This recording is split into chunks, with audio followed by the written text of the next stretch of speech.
Silver on the move. Is this another head fake or is this the real deal? The silver guru David Morgan chimes in.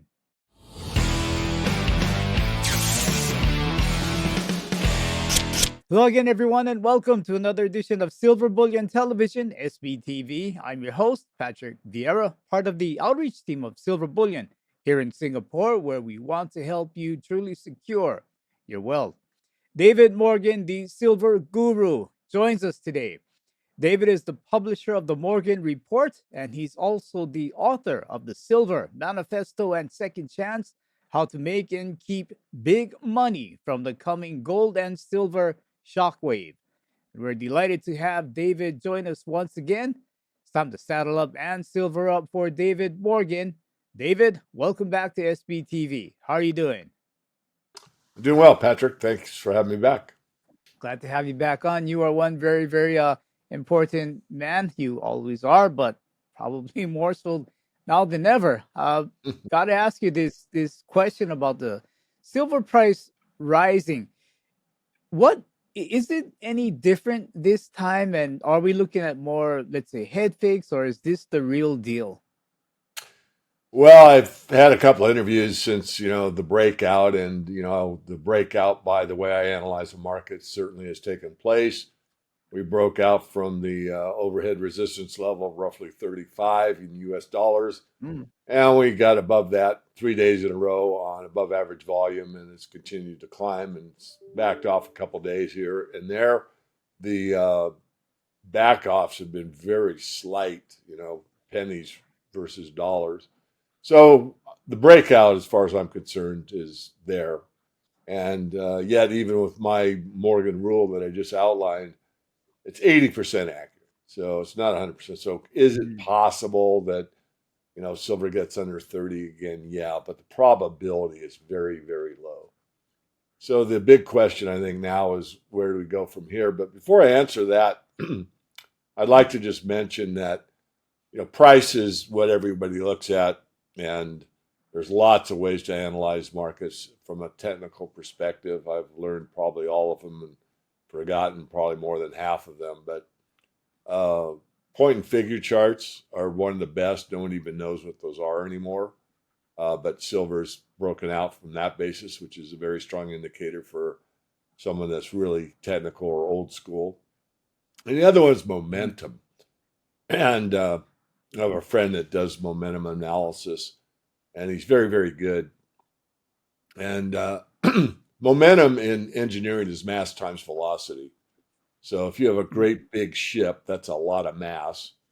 And velocity, it could be going any speed, but if you got a lot of mass and it's going at 10 knots, it's going to take a long time to turn that ship around. Whereas if you got a speedboat that has small mass, it'd be very easy to turn it around. So the point I'm making is that on a momentum basis, we have gotten a breakout, and that's more important than a price breakout. So I wanted to point that out, and I'll get you his Yeah, name here in a yeah. moment. Michael Oliver. Sorry, it's Michael Oliver is his name. So I want to shout him out. And I don't know if you've had him on or not. I presume you probably have, but he does very good work, and this momentum is the real deal. And as far as I recall, he's probably the only one I can recall doing momentum studies, at least in the metals. So anyway, back to you, Patrick. It's been a while since I've had him on also. But also what's been a while was that last time we did see silver break above 35, especially on a weekly basis. And I think back in 2011, correct me if I'm wrong, but it took less than, I think, 6 weeks to reach its all-time high of $50. 6 weeks from 35 to 50. It may have been that fast. I know you're right in the ballpark. I mean, I have to look at a chart to verify you, but yeah, so there's a lot going on. So we've got momentum, we've got price, we've got interest, we've got all kinds of chatter on Twitter. All the silver guys have come out and started talking. A lot of them are giving these real wild projections. I'm a little more conservative than that, but I think we're on our way. What's the gold silver ratio going to end up at the top? That remains to be determined. But I think there's a lot to consider here with what's going on. Yeah, I hear a lot of that chatter too. One guy that did come through was Francis Hunt. He was telling me he's looking at that gold to silver ratio to get to 92, and it was like about 2 3 days after that, it really it spun down there right about to 92. So he's one of the guys that did nail it. But yes, times like this, we do get excited, and I think being conservative is probably the better way to go than being a bit on the sensationalist side. But to sort of confirm things, I was looking at a chart today, and I see relatively low resistance to get to that 38ish level, and should that break through, then uh, again, relatively low resistance to get to that 40ish level, and then of course into uncharted territory. To boldly go where no man has gone before.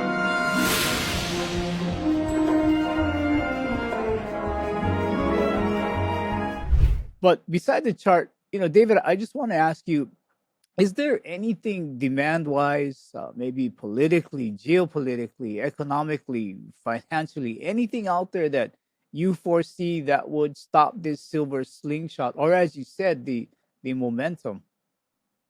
Yeah, I mean, the situation is rather bizarre. The wholesalers are just inundated with inventory.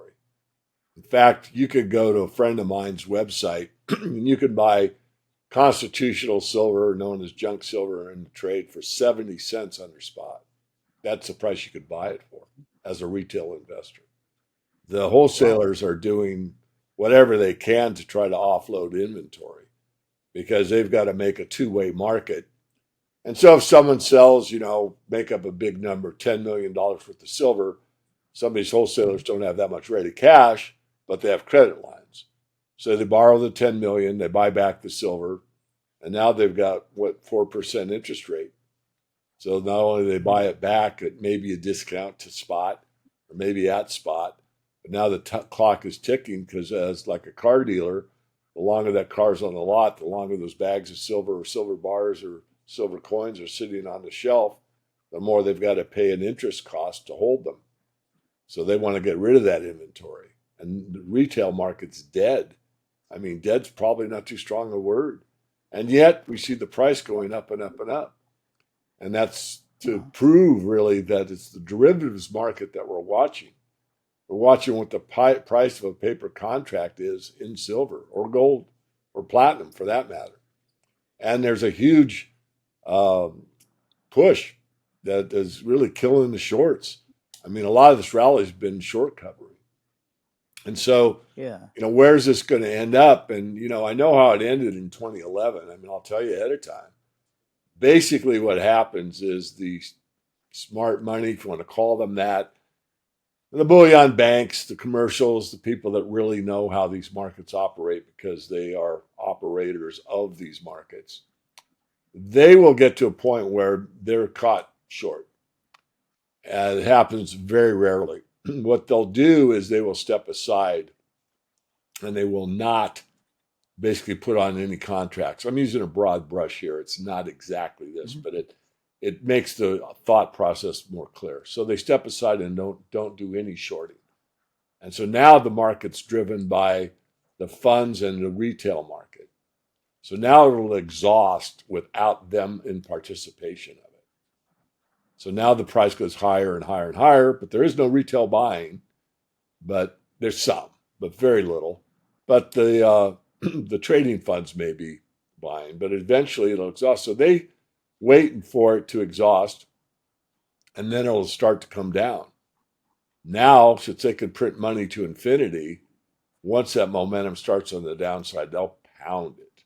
They'll come in and start Oh, selling like crazy, knowing that that momentum has changed in their favor, and then they'll start to really. So now what happens is the funds will have to start exiting probably at a profit. Let's say they're long at 35 and price goes all the way to 42 and then it exhausts. Then at 42, the banks know, okay, now we've got momentum has changed. We could start shorting. So short at 42, it goes down to 41, short more at 41. The bank was in at 35 and now it's at 41. So let's take a profit here, which is more selling. Selling on top of selling. The banks are shorting and the funds are long and they're selling to get a profit. Those trades have to match. If somebody wants to buy it at 41, there aren't many people. In fact, there are none. No one wants to buy it at 41 on the way down. They'd love to buy it at 41 on the way up. So now what happens? The next match is $38 the ounce. I'm exaggerating for effect. So that's where you get the gap in the chart. So no one wanted to buy it at 41, but a lot of people wanted to sell it at 41, but they don't match. So now the next match is at 38. Again, I'm doing it for exaggeration, but that's why you get a gap in a chart. Happens in corn, happens in wheat, soybean oil, cotton, cocoa, doesn't matter. It happens in the commodities markets. But this is what drives me nuts as far as the futures markets, and I'm not against them. I'm just against them being used in the manners that they've been used. And it's not just in silver, although silver's the stellar example. I mean, there's more, paper shorts in silver versus the actual reality of the physical market than any other commodity by far. In fact, it's in the metals by far. But nonetheless, I'm not predicting, a big sell-off at 42. No, I'm just outlining how the futures market works and why you don't want to get too excited if you don't have that retail pressure on the market. Now, let's look at the other side of the coin. And actually, the most important side is investment demand. That's the swing factor. That's what is ebbs and flows. That's what makes a market a hot market or a bear market. It's the margins, the people that buy silver for investment. But 60% of the market is industrial, and that doesn't go away. It can ebb and flow, but mostly it's pretty steady, and the trend is clearly higher and higher. So that demand is out there. But as far as my long take, and you're looking at me like, David, you're giving me information I didn't expect to hear. No, I love it. I'm looking at, I'm looking for, I think the best case scenario is over 40. But let's say I'm wrong and it gets all the way to 50. Many of my friends think it's just going to go through 50 like a hot knife through butter, the old cliche. It may, but I have a hunch it's going to stall out at 50 and then consolidate and maybe come back and go through it. But it's tough to look at all aspects of the market. And if we had investment demand, if retail wasn't buying and they're not, but institutions were, and they're coming in, and this big pension fund bought, $50 million worth of silver, and another pension fund bought, $200 million worth of silver, and hedge fund came in and bought, I don't know, 50 million ounces or something. If those things are happening, I'd be much, much more confident that, we're going much, much higher very quickly.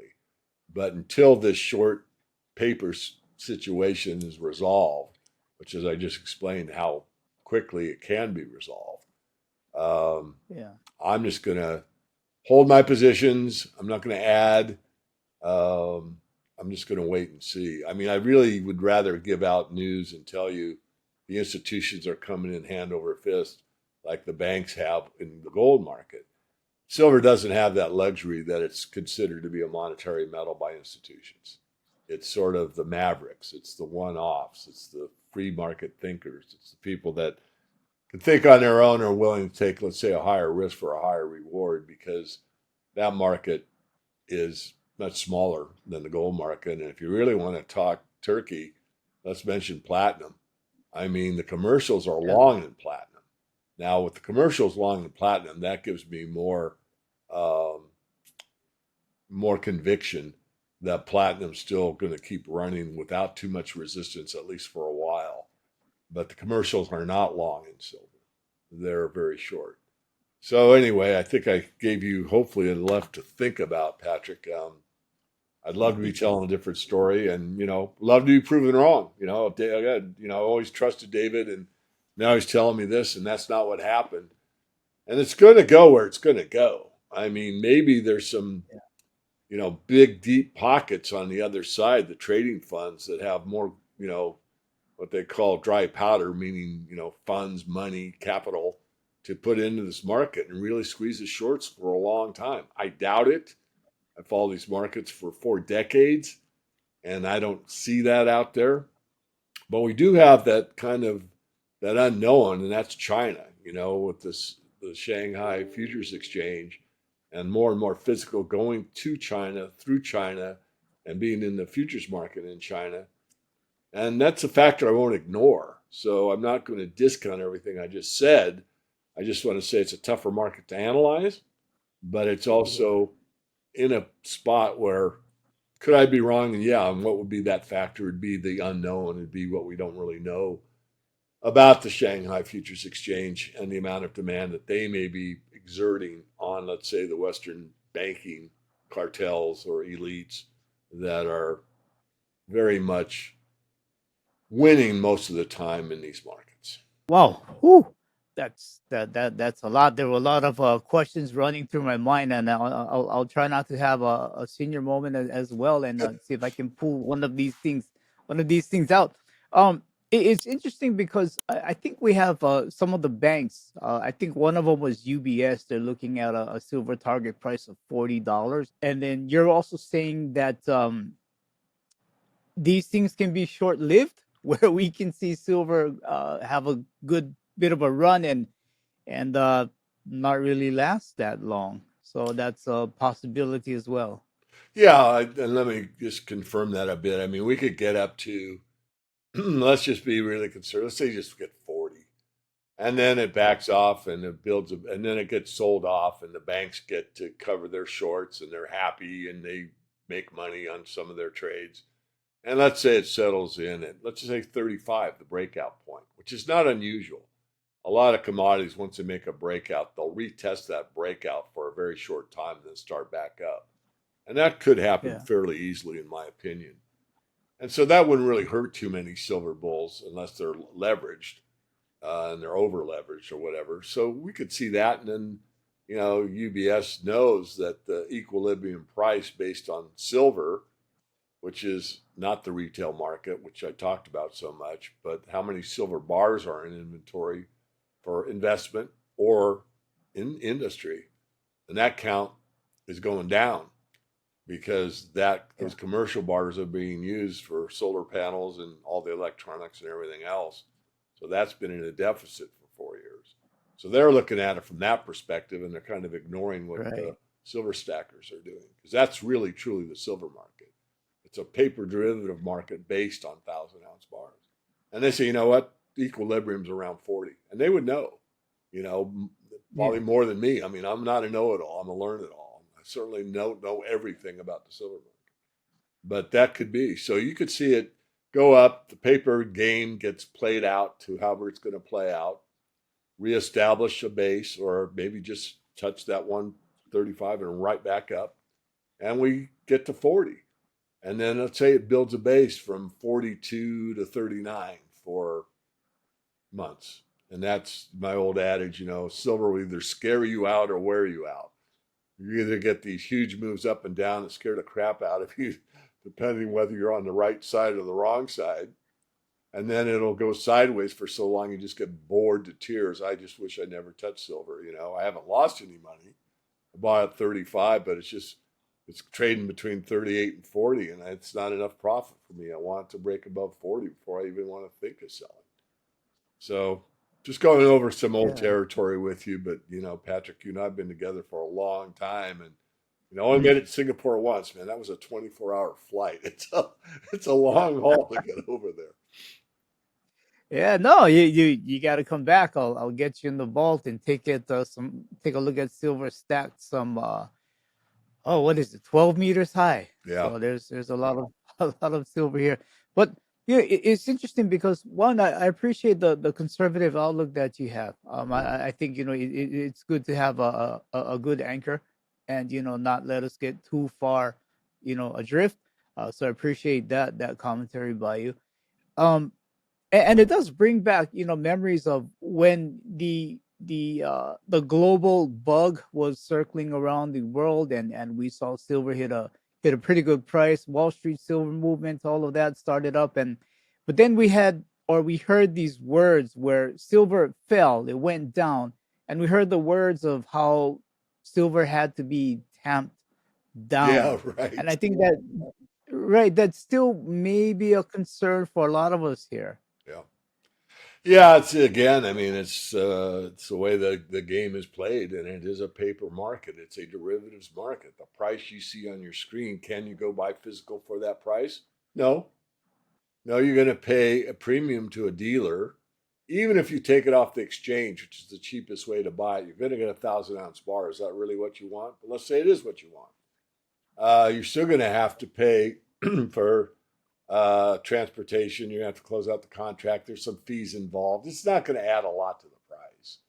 But in some Mhm. cases, the exchange said, we don't want to mess with 5 bars to Mr. Morgan. You got to settle in cash and send me a check with a note explaining the contract that I signed said I would agree to settle in cash, even though I stood for delivery. It's too much hassle. I've gotten a few of those over the years, Patrick, where I stood for delivery. My Hey, broker was hating me because it's a pain in the butt, but they did it for me. I ended up not getting delivery anyway. I got this check and this explanation. wow.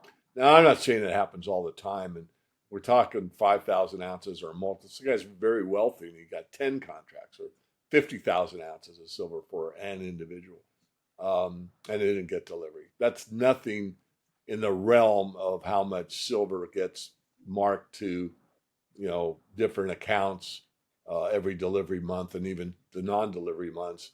And what's interesting about those big moves of physical, it's really tagging a bunch of pallets on this side with a different bank name on it going over to this side. A lot of those are really dealer swaps Mhm. between each other. Uh, but Yeah. there's a lot more movement in silver on the COMEX than there's been in years past. I'm not denying that. But what I am trying to convey very strongly is that the mainstay players in the market 10 years ago, 5 years ago, 2 years ago, they're still there. They're still doing it. Well, I guess since we're on a little bit of history here, on a recent Morgan report, you showed and went through a pretty long-term silver chart of the silver price in constant dollars. And I urge everyone to go to the morganreport.com to see this video, David's video. And there were a few key historical events that affected the silver price. Just want to ask you, was there any one event over time that stands out as having the most negative effect on the silver price, or maybe positive effect?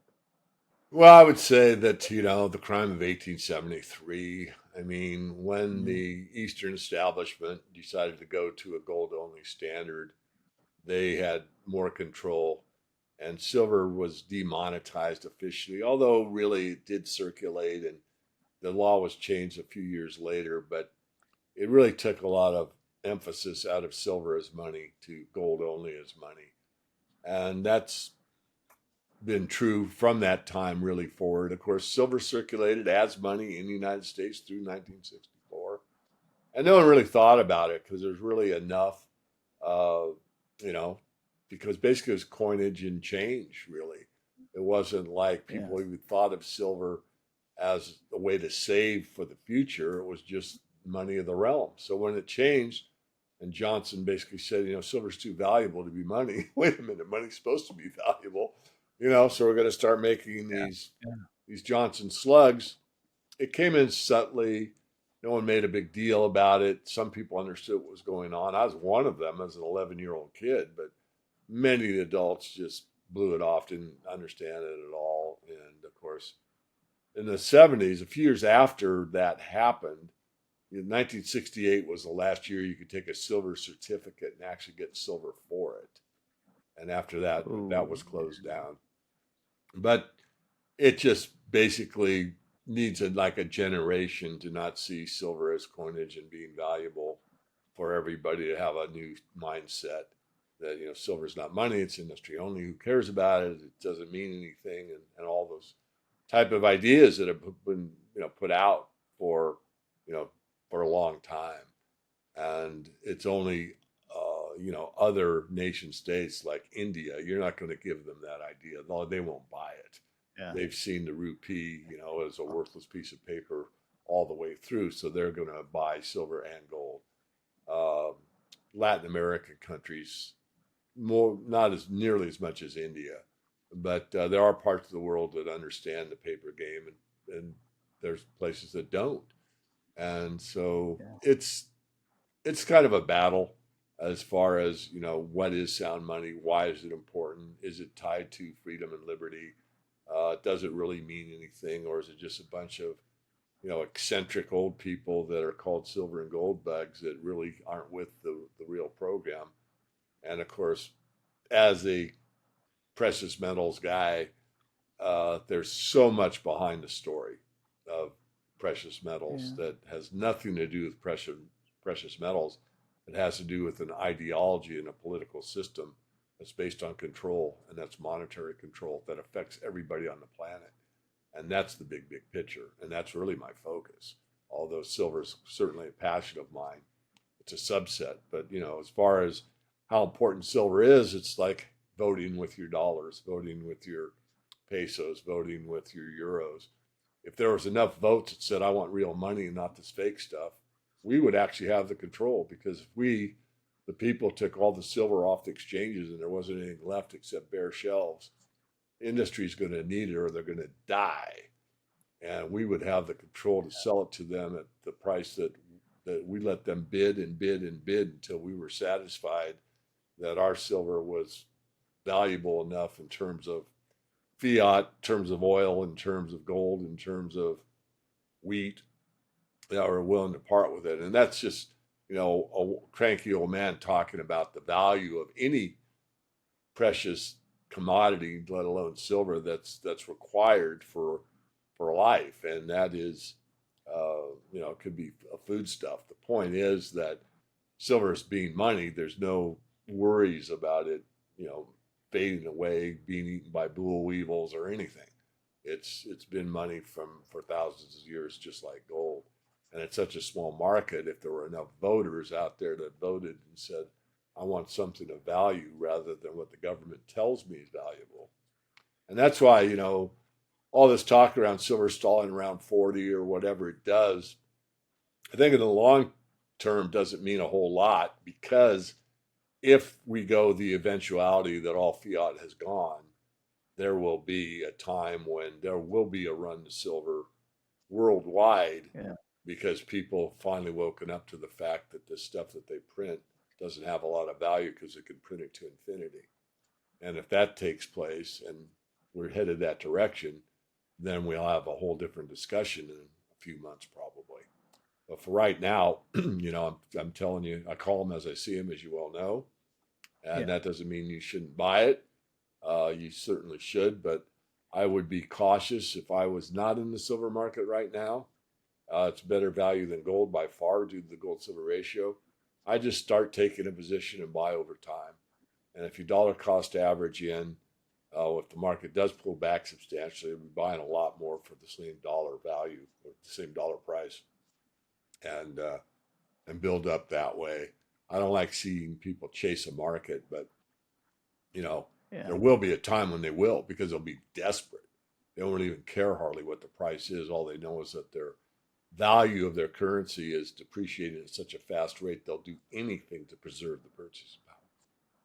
But we're not there yet. Right. Yeah. Right. I can see that as well. Two more questions, if you don't mind. One, of course, that gold to silver ratio, silver to gold ratio, whichever way people want to call it. I hear 1 to 1, 20 to 1, 30 to 1, 50 to 1, 70 to 1. David, what's a reasonable or probable number for you when it comes to the ratio? Yeah, I've looked at that chart often, and for me to really get really comfortable with silver, as momentum being confirmed, and I'm, shouting out Michael Oliver for all the great work that he does. But for me, I'd want to see a Mhm. 7-to-1 ratio. That would prove to me beyond a shadow of a doubt that, silver is really going to continue and do well. And then, realistically, if we just take all the data that we have and look at recent times, the average is around 50 to 1, which means silver from 100 to 1 ratio to 50 to 1 will double versus Yeah. gold. So if you're smart and you could swap your gold, let's say an IRA for silver, but you love gold, but you don't really like silver, but you're smart, you swap all your gold into silver, let silver's price get to a 50 to 1 ratio, which is the average over the last few decades, and then switch back into gold.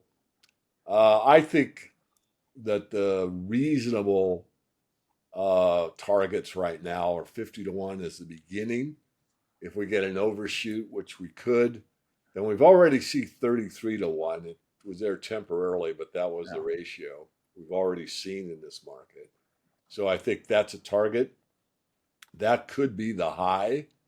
And if we really overshoot and silver gets voted by, the world as being the place that, 1%, it'd only take 1% of the world's money moving the silver market to drive it to astronomical price.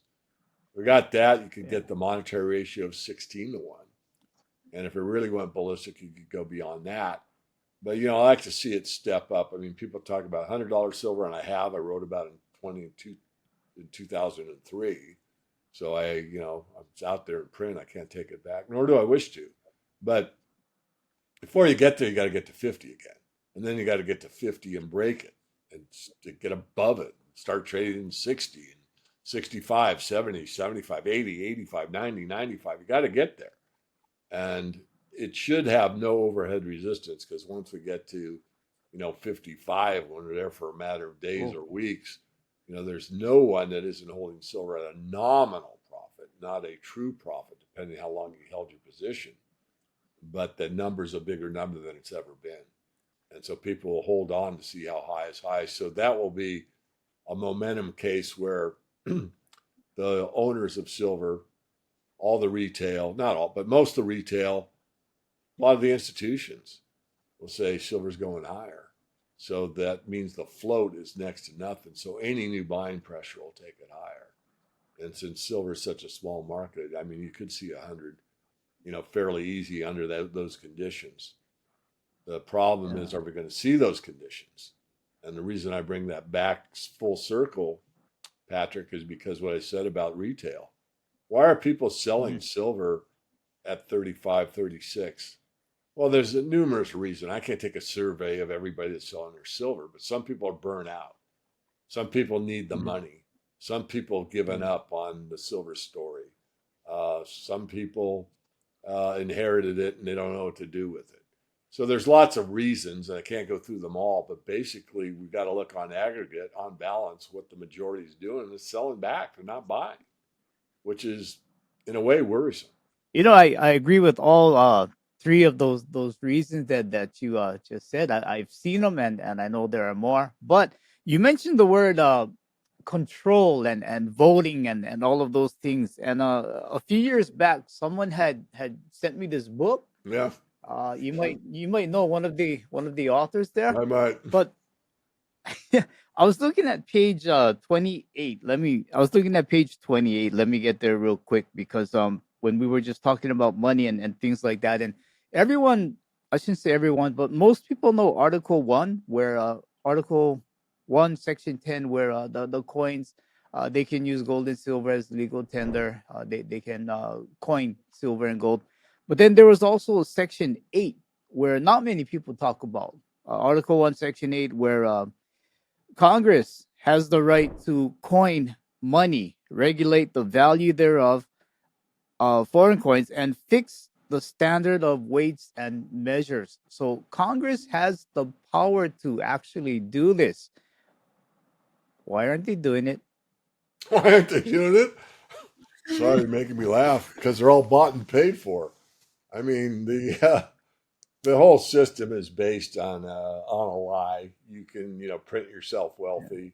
You can get something for nothing. You can make the Treasury actually prints the currency, not the Federal Reserve, but it's printed with Federal Reserve note at the top of it. And so the Federal Reserve actually pays the Treasury to print the currency. And they pay them basically cost, which is like, I don't know what it is these days. It used to be 3 cents, but cost of everything have gone up. So maybe it's 10 cents a note. I don't know. And then they bring it out and they they loan it out at face value. So they pay 10 cents for a $100 bill or 10 cents for a $50 bill or 10 cents for a $20 bill. Doesn't matter. They just pay the printing costs. And then they loan it at face value plus interest. So it's kind of a nice game if you can get in on it. If you and I did that, it's called counterfeiting. We go to jail. But a legal counterfeiter by edict from Congress giving that power to the Federal Reserve and keeping the Treasury in business, giving them something to do. That's the way the system is. So they basically, anyone that knows monetary history knows what's going on. I mean, my friend Mike Maloney and many others go over this, fairly often. But it really goes over most people's heads, or they don't even care because, they've got their debit card. They're making a decent living. They don't care. They're getting their goods and services. They're making their mortgage payment. They're doing their life. And to them, what difference does it make? And in the short run, doesn't make much difference because you're still, it's a unit of account, but it's not but it doesn't preserve purchasing power. And until they learn that part of the lesson of money, they're really content just to let things go and, call us names, silver bugs, gold bugs, old school, whatever. I don't care. But unfortunately, what worried me the most, I'm going to digress a moment more. When I started the Morgan Report out in the open, out on the web in like 1999, the fact that this was the first time a global problem is what really, really worried me. If it was a Weimar Republic and you could go to Austria and the German people suffered. I'm not saying they didn't, but that was a microcosm of the planet. That was one area you could escape. Some people did. You could gut it out. Things got back to normal over time, although, it brought us World War II. I'm not going to go down that rabbit hole. But the point is, it was isolated. It was Argentina. It was Turkey. It was, we go over it in the book. I can't even remember all the ones we listed there, but those are recent ones. But when it's global, you've really got a problem. That's really concerning. That's really what worried me the most, was the dollar being the reserve currency of the world. And that's why you see the banks fighting so hard and the big brokerage houses, the Black Rocks, those folks, to get a new system. Because they've got to get a new system in place before this one fails. And will this one fail? I don't know. They all have in the past. I doubt this one will fail. I don't think you're going to see the US dollar, become worthless. But I think it could get to a point where there's so much concern about what its true value is that it's losing value in a cracked up boom, where people start to buy silver, not because they understand it, it's just because they know that if they don't, they're going to lose purchasing power at such a rapid pace that they're going to not be able to buy groceries in a month or two. Will that hit the dollar or not? I don't know. I sort of doubt it, but I do think we're trending that direction. We know that from the bond market. And so you really want to be ahead of the game. And so what are they going to substitute for the current system? And it's probably going to be some type of a blockchain-based digital system where there is no cash, there is no currency, and everything is tracked, traced, and taxed at point of sale. I completely agree with what you're saying. I think even right now, you can be assured that AI is building everyone's social profile right now, and we'll see where it goes. But David Morgan, great insight, info, and wisdom from someone who definitely knows the markets, including silver. So can you tell the good people out there how they can follow you and get more of your valuable info and insights? Thank you, Patrick. Yeah, there's this one landing page, themorganreport.com. Just get on our free service. If you're interested in other things, just hit the tabs at the top. You can learn more. If you want to have a consultation, you can do that. If you are a member, consultations are half price, but I'll just leave it there, themorganreport.com. All right, appreciate that, David. So again, I want to thank you for your time, of course, your research and your insights, and I do look forward to doing this again soon. Well, thanks for having me. It's good to speak with you. That was David Morgan, the Silver Guru, sharing his views on silver and the economy. To get more of David's views, please visit themorganreport.com. If you like this video, please do subscribe, share, and give it a thumbs up. All are greatly appreciated. Audio-only versions of this interview can be found on iTunes and Spotify.